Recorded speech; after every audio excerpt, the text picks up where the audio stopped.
I'm trusting that these small acts of kindness will help to heal the world in a way that maybe I might never see. What I've come to find is that these little moments of kindness, it could be a smile to a stranger, that feeling of connection, that hello and interest in someone's life, even someone's life who I know is very different than mine, who I'm almost certain we have different beliefs, different thoughts, but trying to find where we connect. How can I focus on our commonalities instead of on our differences? And I really do believe that humanity has more commonalities than differences. How can I create bridges?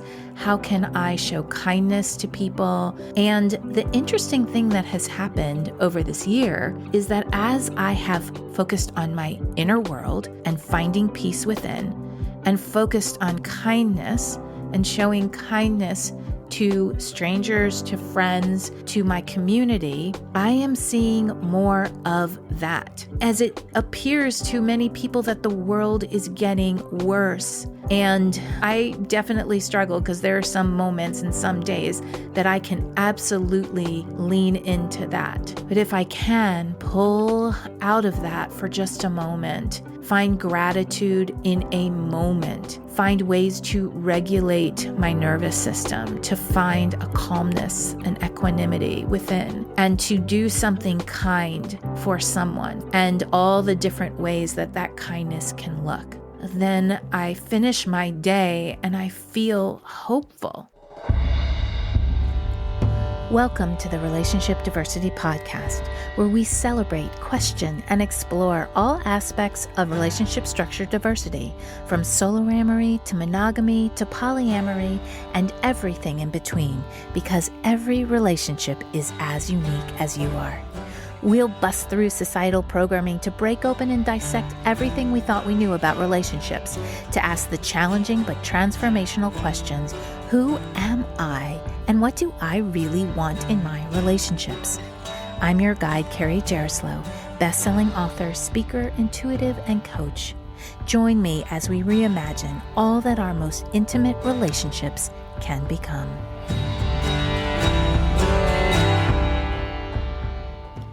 Hello. Oh my gosh, I'm back. Wow. I had many different plans for this year, but as someone once said, we plan, the universe laughs, and there's truth to that. So it's now October of 2025. I signed off at the beginning of 2025 with the intentions of coming back in the spring, and that clearly didn't happen.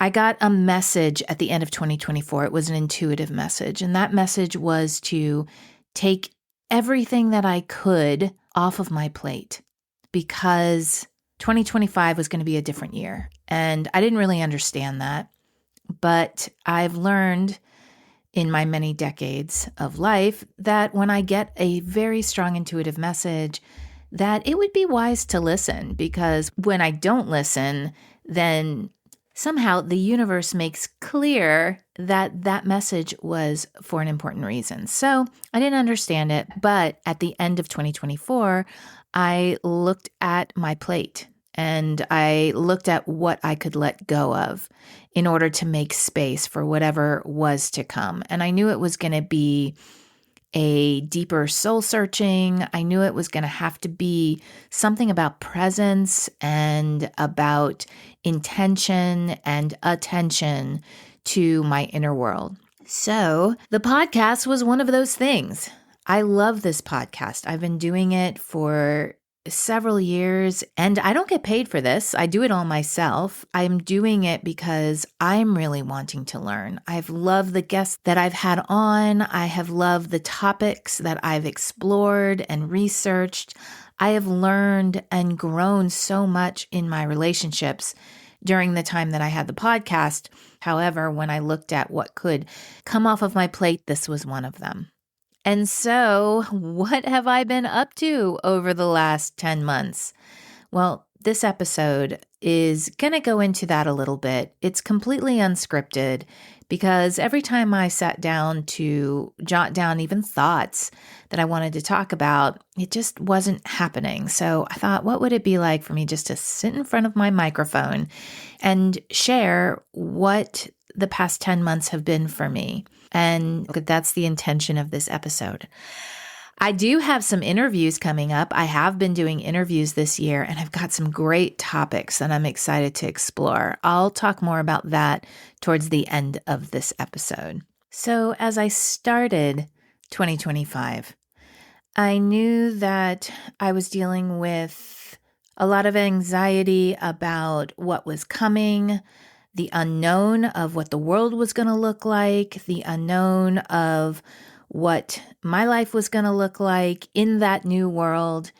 And I'm a musical theater buff. I love musical theater. And I had really gotten into Hadestown.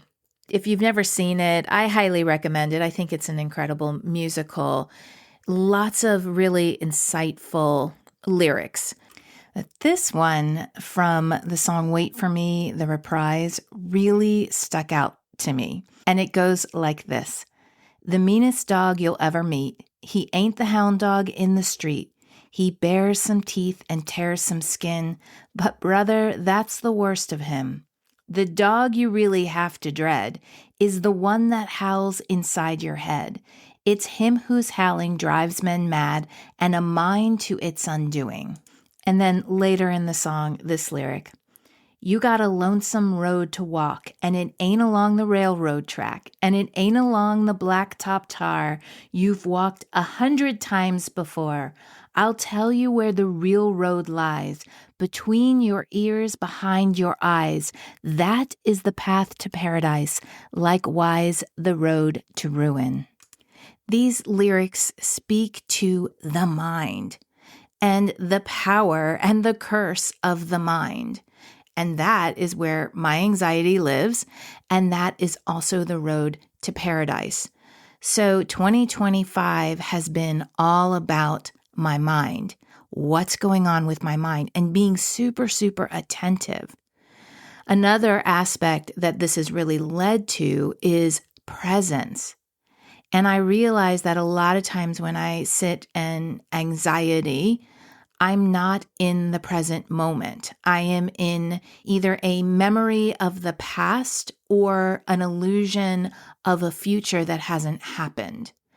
And so this was really pivotal in my year because it gave me focus. My focus was my mind. My focus was being super attentive to my mind. And this took so much energy. I didn't know this going in. I just had that little message at the end of 2024 to clear off my plate. And now, as I'm in the 10th month of this year, I'm realizing how much attention and how much dedication I have needed to be present. And it's kind of crazy because you think like, well, if I just focused on this present moment, that would do it. And how hard is that? However, most of us do not live in the present moment. And that's where a lot of the fear comes from. Not all. There's some people's present moments that are really painful.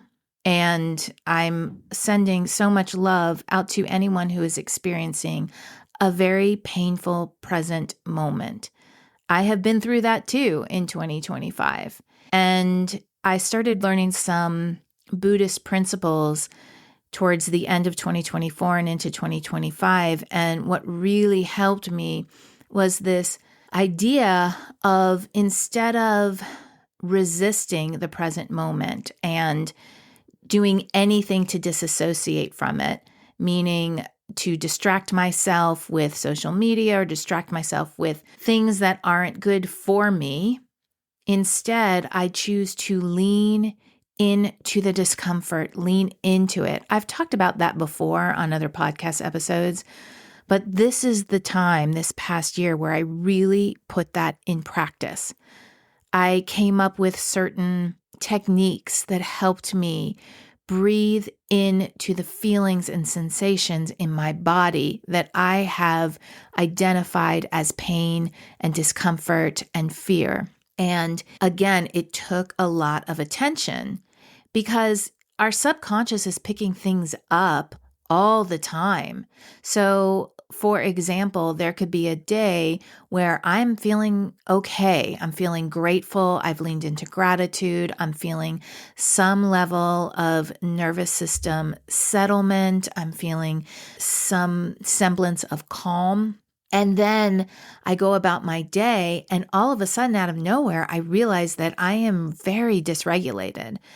I've identified where that is in my body. It's in my gut, it's in my heart, and I can feel it. And yet I wouldn't know where it came from.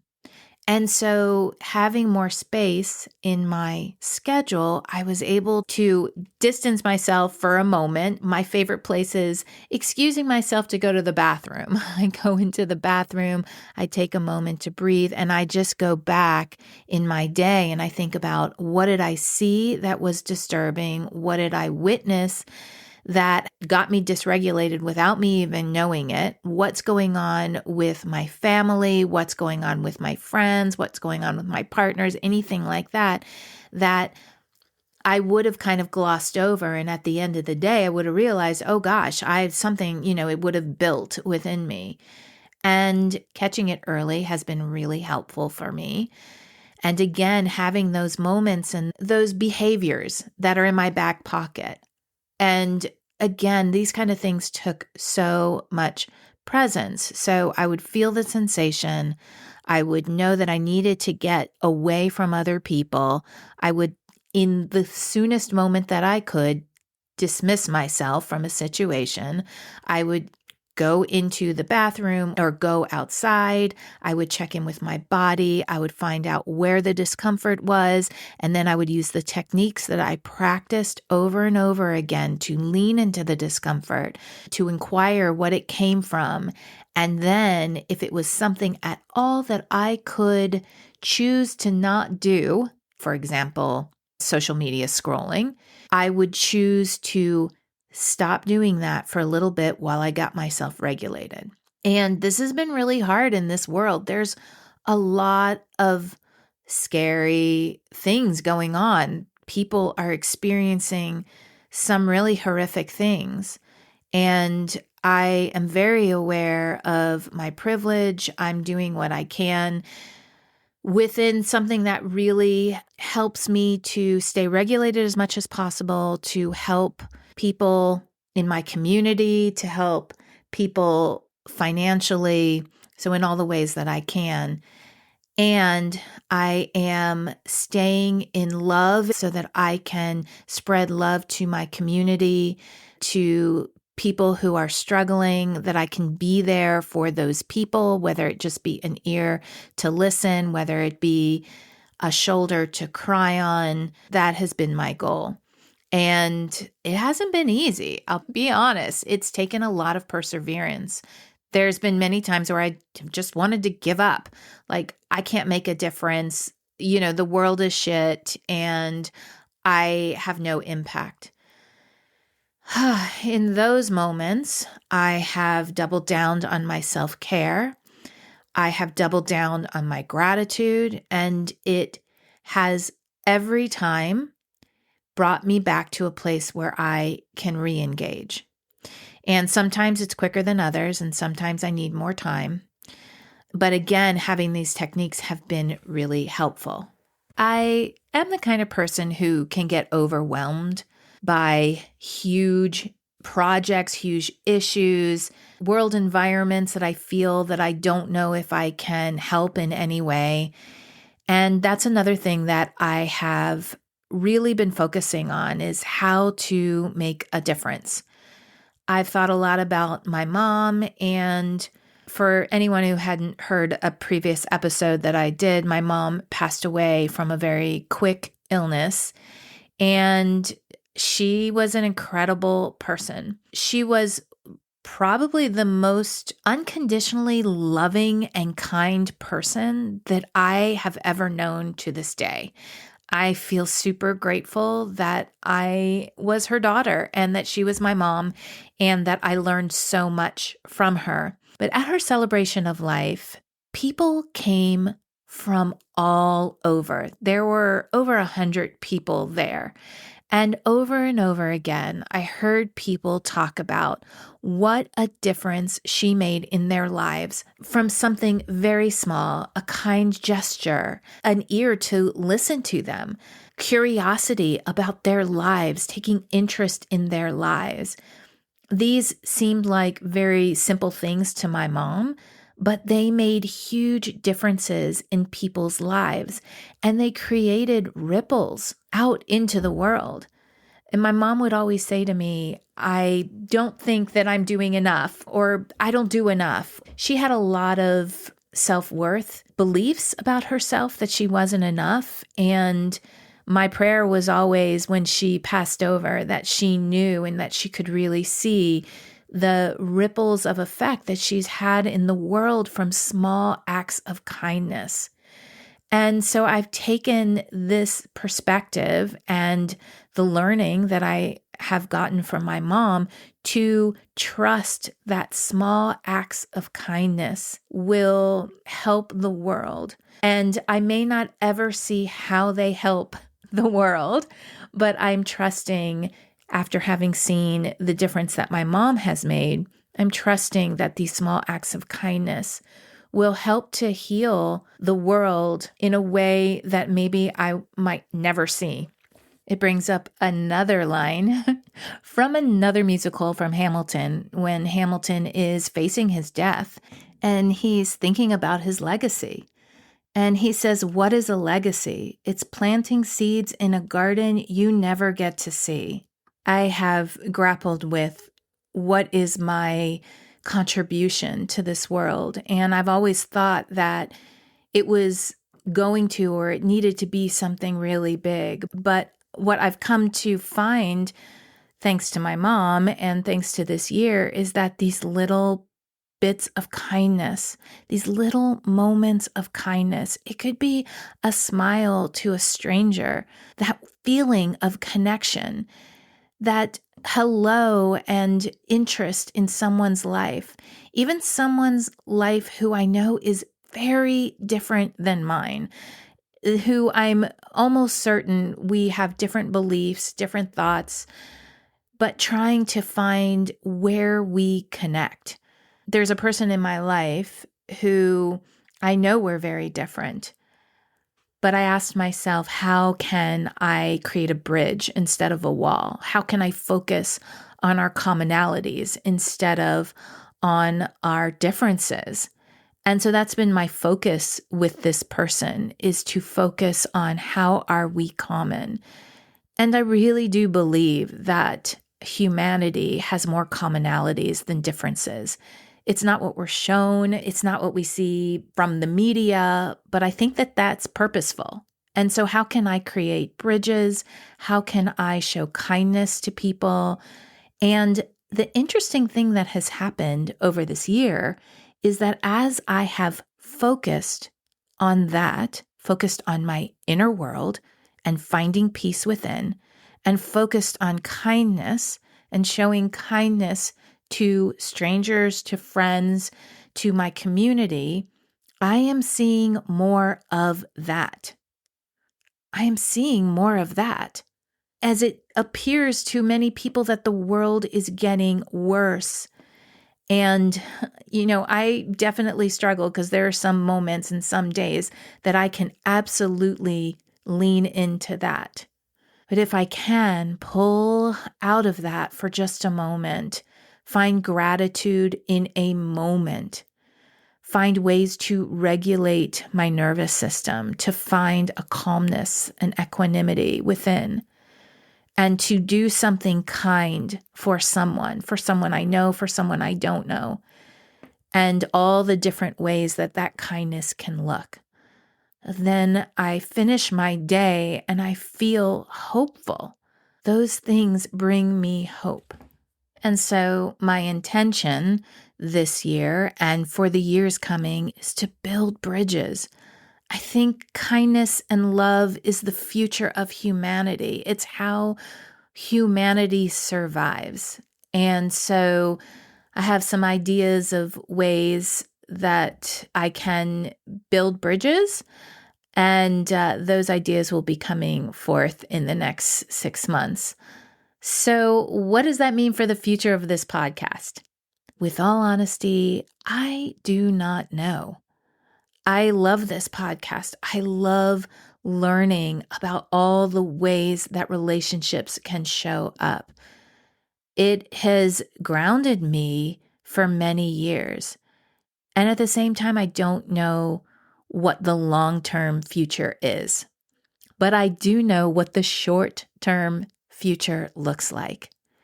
And that is podcast episodes for you to enjoy, for you to learn more about different aspects of relationship, different relationship styles. What I decided to do is to start releasing things in series. And so in this series, I've got between 7 and 9 episodes. I'm still doing a little bit of recording. I've got maybe one idea for a solo episode. I will probably do that to sum up this series. I've got guests talking about how to open up without breaking up. I've got guests talking about how to create legendary relationships, infidelity and what infidelity is. Age play, that was a really interesting one, something that I didn't know anything about, a relationship structure, and I learned a lot about it from my guest. I'm talking about grief in one of the episodes, and that subject is really important for me to do. I have a dear friend who I'm talking to about grief, all about grief. The reason why I feel like that one's really important is because I hear of a lot of people shifting their relationships. And that could be ending relationships, shifting structures. There's a lot of endings. And to me, grief is an important part of endings and an important way to make room for new beginnings. And I've got other great guests too. So anyway, stay tuned for those episodes. They'll be coming out once a week for the next couple months. And then I'll do a nice summation at the end of that. And we'll see where we go from there. I kind of learned from this year that I can make all the plans I want, but presence is the key. And presence dictates where I want to go and how I want to share with the world. So I hope you'll stay tuned. Over the last 10 months, I've seen so many different new subscribers, people from all over the world. I just get so tickled when I see that and new countries pop up. So welcome to anyone who is new and joining the podcast recently. I'm so happy to have you here. I'm always open to messages. You can send a message really easily in the show notes. And like I end all of my episodes, and this has been so important over the last 10 months and always, is to stay curious. Thanks so much for listening to the Relationship Diversity Podcast. Want to learn more about relationship diversity? I've got a free guide I'd love to send you. Go to www.relationshipdiversitypodcast.com to get yours sent right to you. If you liked what you heard, please subscribe to the podcast. You being here and participating in the conversation about relationship diversity is what helps us create a space of inclusivity and acceptance together. The more comfortable and normal it is to acknowledge the vast and varied relating we all do, the faster we'll shift to a paradigm of conscious, intentional, and diverse relationships. New episodes are released every Thursday. Stay connected with me through my website, carriejaroslow.com, Instagram, or TikTok. Stay curious. Every relationship is as unique as you are.